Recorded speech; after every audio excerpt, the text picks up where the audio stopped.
Good evening बच्चों। तो आज हम देखने वाले हैं अपने केमिस्ट्री का पहला चैप्टर, जो कि हमारे यहाँ पर है रासायनिक अभिक्रियाएं एवं समीकरण, यानी chemical reactions and equations.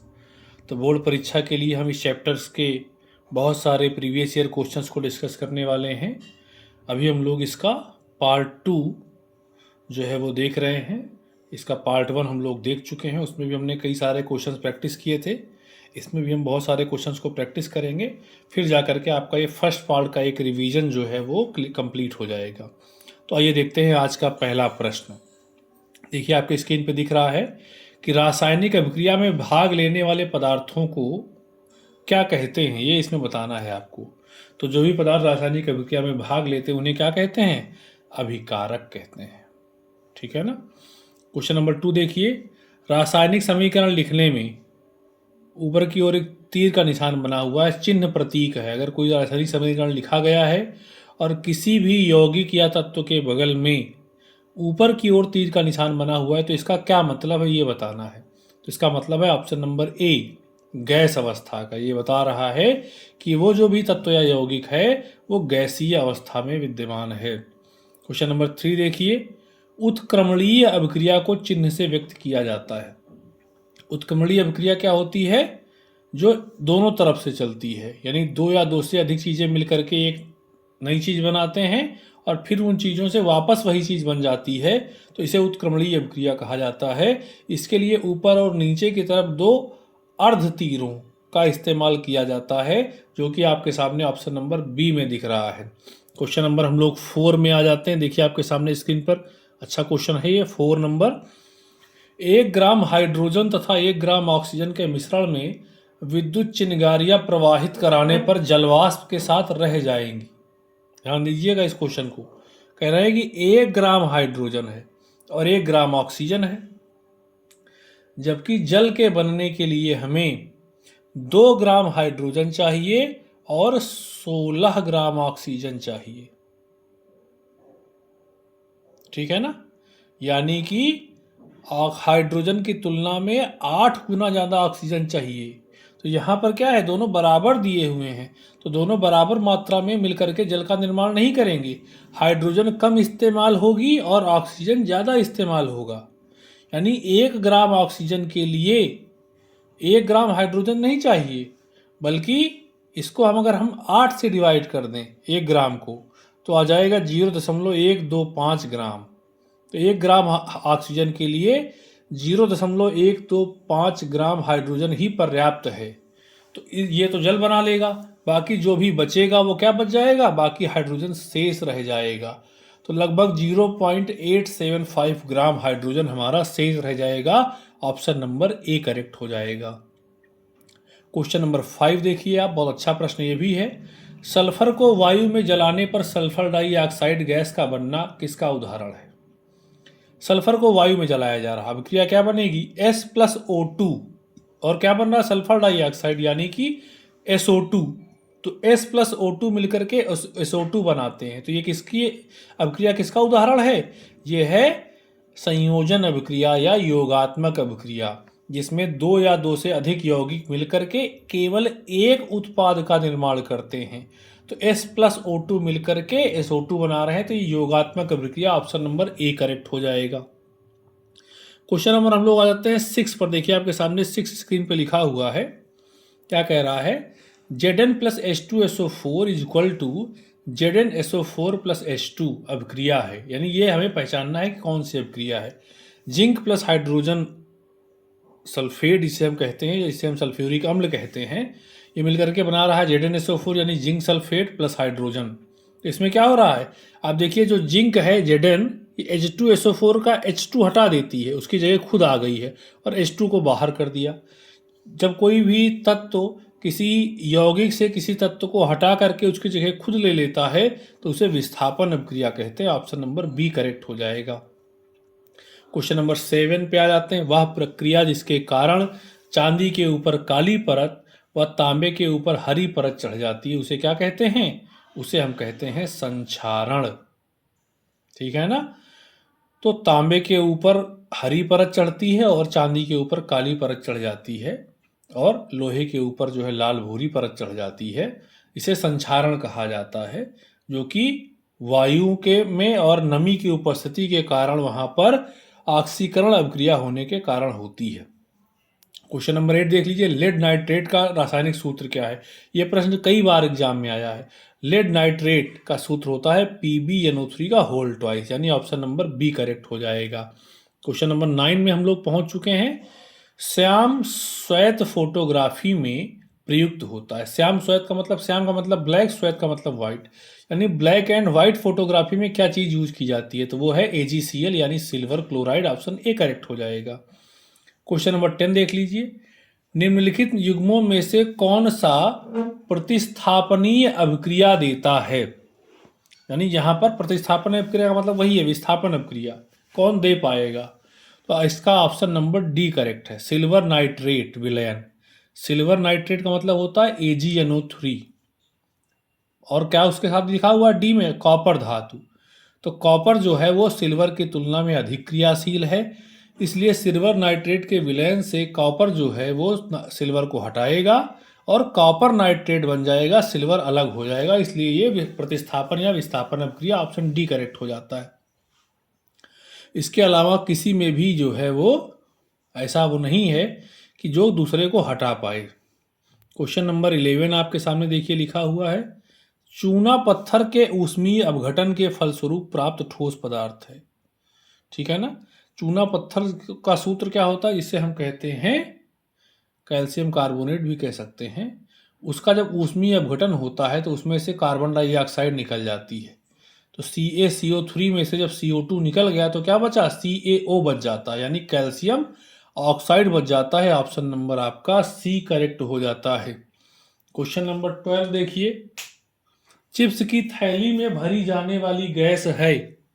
Chips की थैली में कौन सी गैस भरी जाती है, चिप्स की थैली में नाइट्रोजन गैस भरी जाती है। इसीलिए जो चिप्स है जब हम खरीदते हैं तो वहां पर क्या होता है, पैकेट में बहुत सारी हवा हमको लगता है भरी हुई है, तो वहां पर वो हवा नहीं है, वो क्या है, नाइट्रोजन गैस भरी गई है, जिससे कि चिप्स के अंदर जो तेलीय पदार्थ है वो ऑक्सीजन के साथ में अभिक्रिया ना करने पाए और वो चीज़ खराब ना हो। तो हमारा ऑप्शन नंबर बी जो है वो करेक्ट हो जाएगा, नाइट्रोजन। क्वेश्चन नंबर 13 देखते हैं, जंग का रासायनिक सूत्र क्या है। जंग जो संक्षारण से लगता है वो क्या है, तो जंग का रासायनिक सूत्र होता है Fe2O3.XH2O, यानी कि ऑप्शन नंबर सी हमारा बिल्कुल करेक्ट हो जाएगा। इसे हम Fe2O3.XH2O को बोलते हैं hydrated ferric oxide. Question number 14 पे आ जाइए। 14 में क्या बता रहा है कि संगमरमर का रासायनिक सूत्र क्या है। संगमरमर जिससे ताजमहल बनाया गया है, ठीक है ना, तो उसका रासायनिक सूत्र क्या है, उसका रासायनिक सूत्र होता है कैल्शियम कार्बोनेट, यानी CaCO3 हो जाता है। क्वेश्चन नंबर 14 में बी सही हो जाएगा। क्वेश्चन नंबर हम लोग 15 पर आते हैं। तो 15 देखिए आपके सामने बढ़िया लिखा हुआ है, ऊष्माक्षेपीय अभिक्रिया क्या है। तो ऊष्माक्षेपीय अभिक्रिया में क्या होता है, ऊष्माक्षेपीय अभिक्रिया वो होती है जिसमें ऊष्मा उत्पन्न होती है। ऑप्शन ए करेक्ट हो जाएगा। क्वेश्चन नंबर हम लोग 16 देखते हैं। देखिए आपके सामने एक स्क्रीन पर 16 नंबर आ गया है। द्विविस्थापन अभिक्रिया का उदाहरण क्या है। द्विविस्थापन का मतलब क्या होता है, इसमें भिन्न भिन्न यौगिकों के दो आयन अपना स्थान बदल लेते हैं, आपस में बदलते हैं। देखिए पहला आपके सामने लिखा है CuSO4 प्लस 2NaOH, ठीक है ना। तो इसको मैं आपको दिखा देता हूं कि CuSO4 जो है, अब देखिए ये लिखा हुआ है CuSO4 और ये है NaOH, ये Na है और ये Cu है। तो Cu क्या हो गया, यहां देखिए आप, Na जो है वो चला गया SO4 के साथ यहां पर, और जो Cu है वो हमारा चला आया है हाइड्रोजन के साथ में, ठीक है ना। तो इस तरह से वो हमारा करेक्ट हो जाता है। दूसरा अभिक्रिया आप देखिए, AgNO3 plus NaCl is equal to में लिखा हुआ है AgCl प्लस, आगे हमको बताना है AgCl के साथ में NaCl है। ये देखिए मैं इसको थोड़ा सा मिटा देता हूं ताकि आपको क्लियर दिखे। AgNO3 प्लस NaCl क्या बन गया, AgCl प्लस NaNO3। यानी ये जो Ag यहाँ था वो आ गया इसके साथ Cl के साथ, और जो Na था वो निकल के चला गया Ag के साथ में। तो AgNO3 प्लस NaCl, ठीक है ना। दोनों ने अपना स्थान, Ag ने और Na ने आपस में बदल लिया है। इस तरह ऑप्शन नंबर सी देखिए, लिखा हुआ है कि Na2SO4 प्लस BaCl2 यानी sodium sulphate plus barium chloride, दोनों में क्या हो गया, Na यहाँ से आ गया किसकी जगह, जो है Cl के साथ में आ गया, तो ये बना लिया इसने NaCl बना लिया। और जो आपका ये बेरियम था क्लोरीन के साथ में, वो चला गया सल्फेट के साथ में, तो इसने बना लिया देखो यहाँ बेरियम सल्फेट। यानी कि दोनों ने Na और Ba ने, सोडियम और बेरियम ने अपने स्थान बदल लिए हैं। इसका मतलब तीनों ही अभिक्रियाओं में दो दो आयनों ने अपने स्थान बदल लिए हैं आपस में एक दूसरे के साथ में। तो इस प्रकार से ये तीनों ही अभिक्रियाएं द्विविस्थापन अभिक्रिया का उदाहरण हैं। इसलिए हमारा जो ऑप्शन नंबर डी है, उपर्युक्त समस्त अभिक्रियाएं जिसमें लिखा हुआ है, वो करेक्ट हो जाएगा। ठीक है ना। अब हम लोग आ जाते हैं क्वेश्चन नंबर 17 पर। क्वेश्चन नंबर 17 देखिए, आपके सामने लिखा है ऑक्सीकरण वह अभिक्रिया है। ऑक्सीकरण कौन सी अभिक्रिया, ऑक्सीकरण अभिक्रिया के 2-3 परिभाषाएं हैं।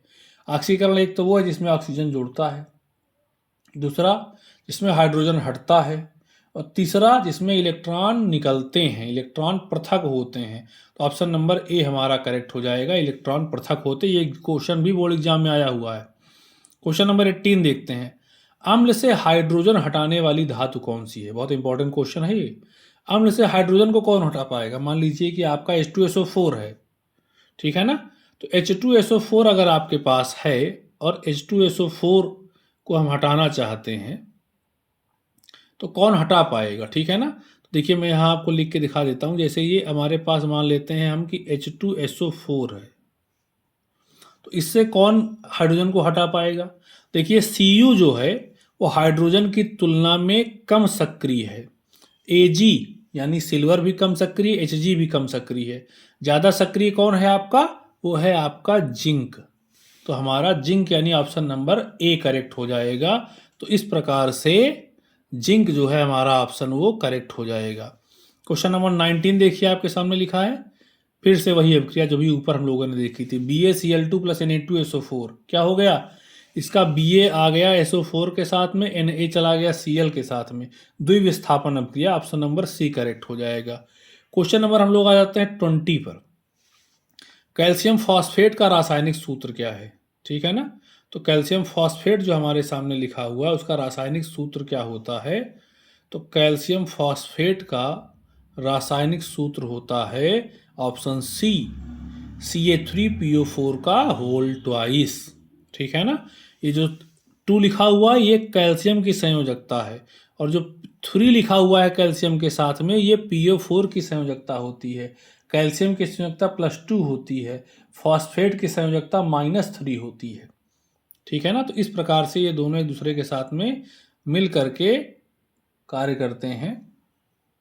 अब आ जाते हैं क्वेश्चन नंबर 21 पर।